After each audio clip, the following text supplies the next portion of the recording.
Hello friends, नमस्कार। कैसे हैं आप लोग? उम्मीद करते हैं अच्छे होंगे, स्वस्थ होंगे। तो आज के सेशन में उत्तर प्रदेश होमगार्ड भर्ती परीक्षा, लेखपाल भर्ती परीक्षा या एसएससी जीडी जो आने वाली है, उत्तर प्रदेश पुलिस की भर्ती आने वाली है, उससे संबंधित जीके जीएस की जो सीरीज चल रही है, उसी सीरीज का अगला क्रम होगा, सीरीज नंबर 9 होगा। इसके पहले 8 सीरीज आपको मिल चुका है, जो बहुत ही इंपॉर्टेंट है आपके आने वाली परीक्षाओं के लिए। इसलिए बहुत ही ध्यान से आप इसको पढ़िएगा, इसको दोबारा भी आप सॉल्व करिएगा, क्योंकि क्वेश्चन बहुत चुन चुन करके इसमें शामिल किए जाते हैं। तो चलिए देर ना करते हुए आज के सेशन की शुरुआत की जाए और देखा जाए कि इस सीरीज में कौन कौन से क्वेश्चन शामिल किए गए हैं और उन क्वेश्चन का हल क्या होगा, इसकी भी हम बात करेंगे। तो इस सीरीज का पहला क्वेश्चन है, कलिंग युद्ध की विजय तथा क्षत्रियों का वर्णन अशोक के किस शिलालेख में है? तो अशोक ने बहुत सारे शिलालेखों को बनवाया था, जिसमें कलिंग विजय का जो वर्णन है वो अशोक के शिलालेख नंबर 13 में कलिंग विजय का वर्णन किया गया है। 13वें शिलालेख में कलिंग विजय का वर्णन है। 1 2 3 4 5 6 7 बहुत सारे हैं, जिसमें 13वें शिलालेख में कलिंग विजय का, ये बहुत ही इंपॉर्टेंट क्वेश्चन है, लगभग पूछ लिया जाता है। तो डी ऑप्शन इसका सही आंसर हो जाएगा। नेक्स्ट आ जाइए, प्रसिद्ध यूनानी राजदूत मेगास्थनीज भारत में किसके दरबार में आया था?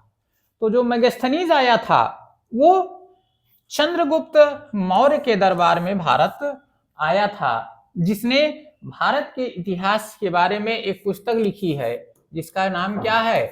इंडिका नाम से इसने एक पुस्तक लिखी है। तो सी ऑप्शन इस क्वेश्चन का सही आंसर हो जाएगा। नेक्स्ट आ जाइए, 3 नंबर क्वेश्चन, किस ग्रंथ में चंद्रगुप्त मौर्य के लिए वृषल शब्द का प्रयोग किया गया है, जिसका अर्थ निम्न कुल होता है? निम्न कुल में जन्मा, या कहीं कहीं इसका अर्थ श्रेष्ठ राजा भी होता है। तो वृषल शब्द का प्रयोग इन ग्रंथों में कहां किया गया है? तो वृषल शब्द जो चंद्रगुप्त मौर्य के लिए प्रयोग किया गया है वो मुद्रा राक्षस में प्रयोग किया गया है। और आपको पता है कि मुद्रा राक्षस किसकी कृति है? विशाख दत्त की कृति है, ठीक है ना, विशाख दत्त की कृति है, जिसमें वृषल शब्द का प्रयोग किया गया है। नेक्स्ट आ जाइए, फाहियान और होयनसांग, फाहियान और होयनसांग ने निम्न में किनके राज्यों को देखा था? अर्थात सीधा सा मतलब है कि फाहियान और होयनसांग किसके राज्यकाल में भारत आए थे? तो फाहियान किसके शासन में आया था? चंद्रगुप्त द्वितीय के शासन में, या चंद्रगुप्त विक्रमादित्य कह सकते हैं। तो चंद्रगुप्त विक्रमादित्य यहां भी है, यहां भी है। और होयनसांग किसके शासन में आया था? तो होयनसांग आया था हर्षवर्धन के शासन काल में। तो चंद्रगुप्त और हर्षवर्धन, डी ऑप्शन आपका सही आंसर हो जाएगा। नेक्स्ट आ जाइए, 5 नंबर क्वेश्चन, गुप्त संवत 319 ईस्वी में शुरू की गई थी, 319-20 में प्रारंभ किया गया था। तो किसने प्रारंभ किया था? गुप्त संवत को किसने प्रारंभ किया था? ठीक है ना। तो चलिए, गुप्त संवत को प्रारंभ करने वाला कौन था? चंद्रगुप्त प्रथम ने गुप्त संवत को प्रारंभ किया था। नेक्स्ट आ जाइए, 6 नंबर क्वेश्चन,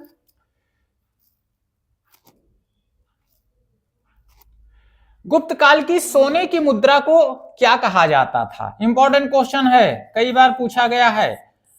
तो गुप्त काल में जो सोने की मुद्रा चलाई गई थी उसको क्या नाम दिया गया था? उसको दीनार कहा जाता था। ये ऑप्शन आपका सही हो जाएगा। आ जाइए, 7 नंबर क्वेश्चन की बात कर ले, चंदावर का युद्ध जो 1194 ईस्वी में हुआ था वो किसके बीच हुआ था? तो चंदावर का युद्ध जो हुआ था वो जयचंद और किसके बीच में हुआ था? मोहम्मद गौरी के बीच में हुआ था। सी ऑप्शन आपका सही आंसर हो जाएगा, ठीक है ना। अगला क्वेश्चन, निम्नलिखित में किस किस यूरोपीय व्यापारिक कंपनियों का मध्यकाल में भारत में आगमन हुआ? तो कौन कौन से यूरोपीय कंपनी भारत में आए और उनका क्रम क्या था? तो पहले कौन से आए थे? पहले पुर्तगाली आए थे, नंबर 1 हो जाएगा। उसके बाद में कौन आया था? पुर्तगालियों के बाद डच आए थे, ये हो जाएगा, दूसरा नंबर हो जाएगा। तो 1 और 2, पहले नंबर पर 1, उसके बाद में नंबर 2। डच के बाद कौन आए थे? अंग्रेज आए थे, तो फिर ये 3 नंबर हो जाएगा। उसके बाद में डेनिश आए थे, ये 4 नंबर, और फिर सबसे लास्ट में कौन आए थे? फ्रेंच आए थे। तो 1 3 2 4 5, 1 3 2 4 5, ये ऑप्शन आपका सही हो जाएगा। ये पुर्तगाली या व्यापारिक कंपनियों का, जो यूरोपीय व्यापारिक कंपनियां थी, वो भारत में आने का क्रम था। पहले पुर्तगाली, डच, ब्रिटिश या अंग्रेज, फिर डेनिश, उसके बाद में फ्रांसीसी। ठीक है ना। नेक्स्ट आ जाइए। सूची, 2 सूचियां दी गई हैं, आपको मिलान करना है कौन सी घटना किसके शासनकाल से संबंधित है, या किस वायसराय या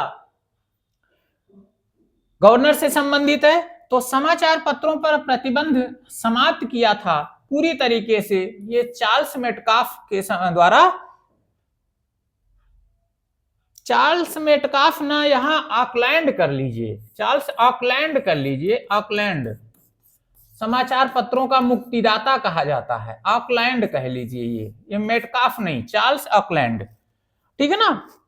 तो ए का हो जाएगा 4। ए का 4 कहां है? आपका बी ऑप्शन में है। हड़प नीति डलहौजी से संबंधित है, 1 का हो जाएगा।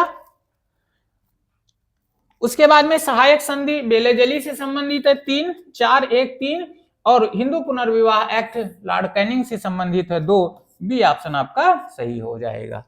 आ जाइए 10 नंबर क्वेश्चन। गोद प्रथा पर प्रतिबंध लगाने वाला गवर्नर जनरल कौन था? गोद प्रथा पर प्रतिबंध कह सकते हैं, इसी को हड़प नीति कह सकते हैं, इसी को लैप्सेसिंग थ्योरी या डॉक्ट्राइन थ्योरी के नाम से भी जानते हैं। तो कौन लगाया था? डलहौजी ने लगाया था। 1848 में आया था और इसने गोद लेने की प्रथा पर प्रतिबंध लगा दिया था। नेक्स्ट आ जाइए 11 नंबर। डलहौजी के जब्ती का सिद्धांत, वही अभी बताया गया। गोद प्रथा पर प्रतिबंध का शिकार होने वाला जो राज्य है उनका क्रम क्या है? ठीक है ना।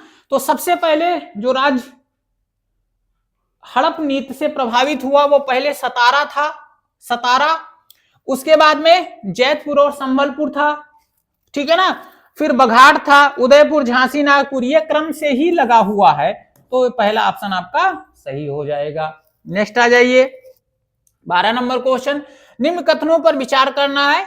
रॉबर्ट क्लाइव बंगाल के प्रथम गवर्नर जनरल थे, क्या ये सही है? नहीं सही है। ये गवर्नर था, गवर्नर जनरल नहीं था। बंगाल का जो प्रथम गवर्नर जनरल था वो कौन था? वो वारेन हेस्टिंग्स था। ठीक है ना। विलियम बेंटिंक भारत के प्रथम गवर्नर जनरल थे। विलियम बेंटिंक भारत के प्रथम गवर्नर जनरल थे। हाँ ये सही है, पहला गलत है। तो कौन सा, केवल इसमें बताइए कौन सा सही है? केवल एक नहीं, 1 और 2 दोनों, केवल 2 सही है। सी ऑप्शन आपका सही हो जाएगा। नेक्स्ट आ जाइए। स्वराज पार्टी की स्थापना किस वर्ष की गई? तो स्वराज पार्टी की स्थापना 1923 ईस्वी में की गई थी। किसके द्वारा? मोतीलाल नेहरू के द्वारा और CR दास के द्वारा। ठीक है ना। नेक्स्ट आ जाइए। किसे लोकप्रिय नाम लाल कुर्ती या कमीजों के रूप में जाना जाता है? लाल कुर्ती आंदोलन भी हुआ है, तो किसे जाना जाता है? जो खुदाई खिदमतगार थे वो लाल कुर्ती पहन करके आंदोलन कर रहे थे, उन्हीं को हम लाल कुर्ती के नाम से जानते हैं। सीमांत गांधी के नाम से जाना जाता था। ये जो आंदोलन के अगुवाकार थे उनको क्या नाम दिया गया था? सीमांत गांधी। अब आपको ये बताना है कमेंट करके कि सीमांत गांधी उपनाम से कौन प्रसिद्ध थे। ठीक है ना। नेक्स्ट आ जाइए। जालियांवाला बाग के नरसंहार के समय भारत का वायसराय कौन था? तो पहली बात तो जालियांवाला बाग का नरसंहार कब हुआ? 13 अप्रैल 1919 में। अब 1919 में भारत का वायसराय कौन था? तो 1919 में भारत का वायसराय कौन था? लॉर्ड चेम्सफोर्ड था। नेक्स्ट आ जाइए। भारत की संसदीय प्रणाली कहां से प्रभावित है?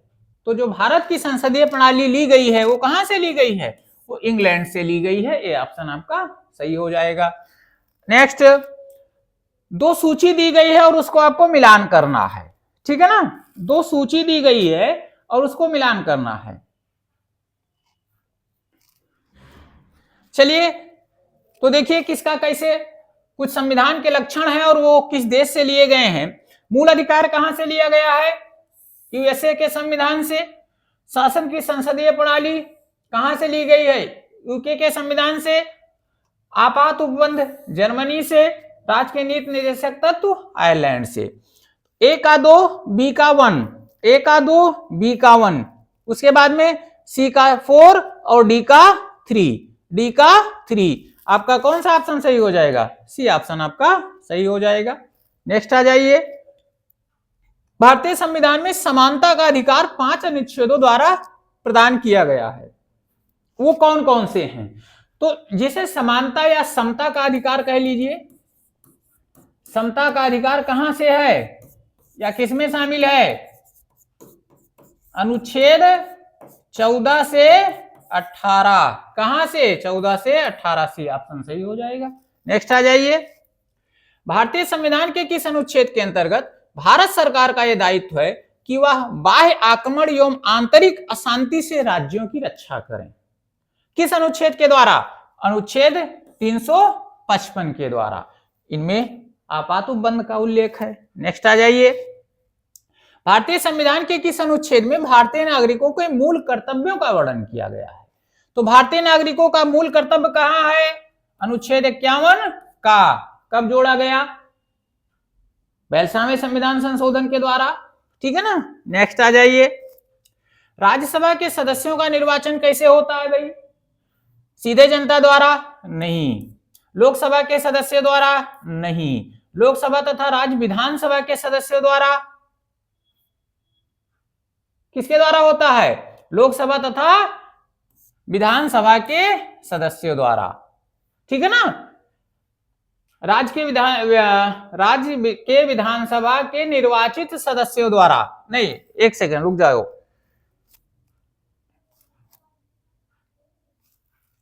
इसका जो सही आंसर होगा वो थोड़ा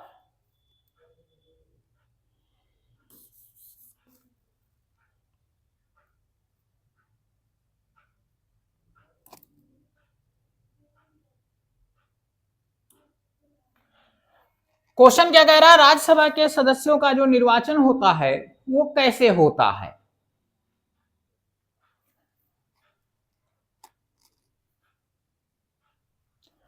चलिए तो क्वेश्चन आपसे क्या कह रहा है? राज्यसभा के सदस्यों का निर्वाचन किससे होता है? सीधे जनता द्वारा होता नहीं है। लोकसभा सदस्यों द्वारा होता नहीं है। लोकसभा राज्य विधानसभा सदस्यों द्वारा होता नहीं है।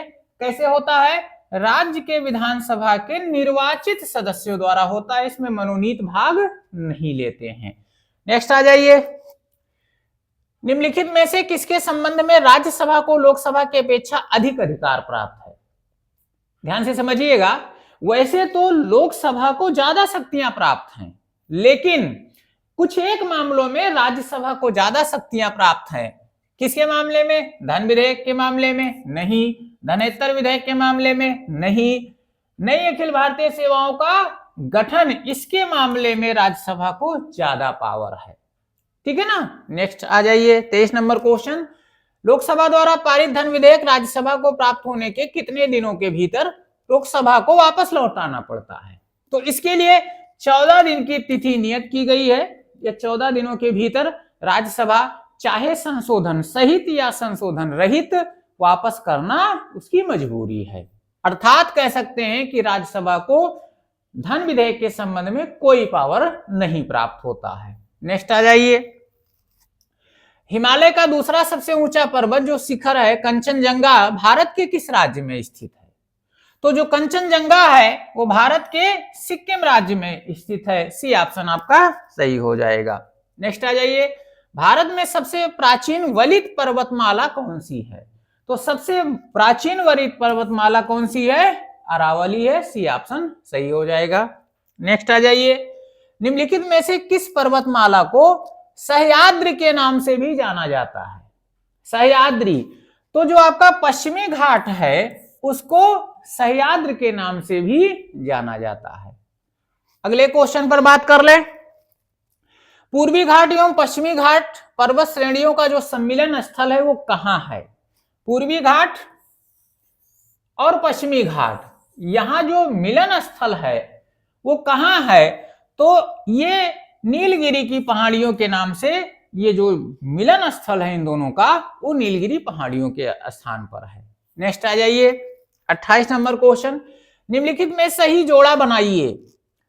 कुछ त्योहारों के नाम और राज्य दिए गए हैं, तो बिहू कहाँ का है, असम का, ओणम कहाँ का, केरल का, बैसाखी कहाँ का, पंजाब का, पोंगल कहाँ का, तमिलनाडु का।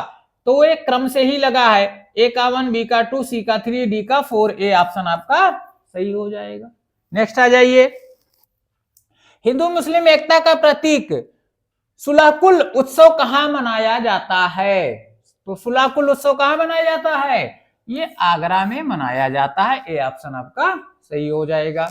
नेक्स्ट आ जाइए, निम्नलिखित में से किस स्थान पर कुंभ मेला का आयोजन नहीं होता है, तो कुंभ मेला कहाँ आयोजित होता है, हरिद्वार में होता है, ये सही है, प्रयागराज में होता है, ये भी सही है, नासिक में होता है, ये भी सही है, कहाँ नहीं होता है, भोपाल में नहीं होता है।